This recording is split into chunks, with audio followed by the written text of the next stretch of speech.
ሰርጉ ሚያዝያ 27 ነው። የጾሙ ጾም ሲፈታ የዛን እለት ነው። አራቀም ቀኑ ወደኔ ወዴኮ እየገፋኩ ርቋል። እኔ እንደዛ ነው ያሰብኩት። ይቆያል ሆዷ በጣም እየገፋ ነው። ቢያንስ እንጃል እንደሚደረግ አይታወቅም። ወዲህ ቢሆን ጥሩ ነው። ለምንድን ነው አንተ እንደዛ ያደረግከው? እንደዛ ያደረኩት ለምንድን ነው ታውቂያለሽ? ጾም ነው ይሄ። አሁን በዚህ ጾም ውስጥ ለምሳሌ እንዴት ሰርግ እናደርጋለን ብዬ ነው ማለት። ምክንያቱም ጾም ነው። እዛ ጓደኞቻችን ደግሞ አንድ ሙስሊም አለ፣ ኦርቶዶክስ አለ፣ ክርስቲያን አለ፣ ሁሉም እንትን ስላሉ በዚህ ጾም ማድረግ ከብዶኝ እኮ ነው። እስከዛ ሆዷ በደንብ ይገፋል። አሁን ራሱ አታየውም እንዴ?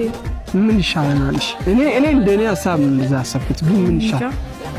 ምን ይሻላል? መቼስ ሆዷ ገብቶ እኮ ሰርግ ቬሎ ራሱ እኮ መልበስ አይገባም።